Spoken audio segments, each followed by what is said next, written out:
Surviving a nursing home. Joining us as always, attorneys Greg Fellerman and Ed Saramboli. Guys, great to see you today. Dave, you look like $1 million today. You know, I try my best. You guys are looking pretty good as well. Yeah.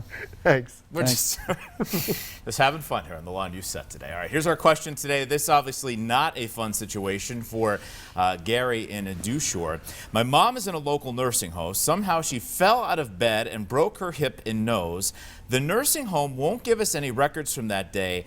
Is there anything that we can do? Where does Gary start here? Yeah, Gary, I mean, the first place that you're going to have to start is, really picking up the phone and calling a lawyer. You have a lot going on here. Anytime that somebody goes into a nursing home, there has to be a fall risk assessment that's done on that particular resident. So if your mom, really couldn't move on her own or move independently, her falling out of a bed is absolutely unacceptable.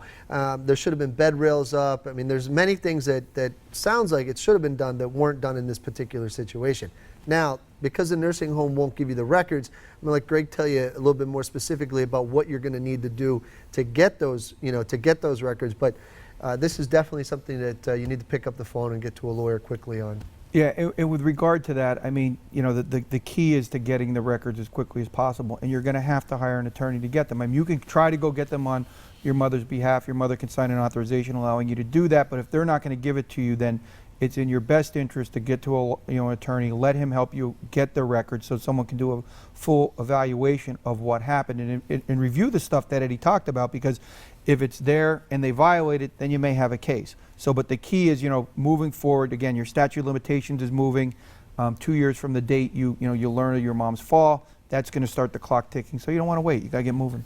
Now, viewers who find themselves in a complex scenario like this and they need some help, they need help getting those records, how can they reach you guys? They can give us a call, 570-714-HURT. See us on the web, 714hurt.com. Those records are your mother's records. The nursing home has absolutely no legal right to withhold them. So you're going to have to fight for them, but you will be able to get them. And if you have a question about a nursing home, put it on our Facebook page. We'll do our best to answer it on an upcoming segment. Results Matter. Attorneys Greg Fellerman and Ed Saramboli. Guys, thanks. We'll catch you next time. You got it. PAHomepage.com or the Law New Hotline. 2 ways to get a question here on the show.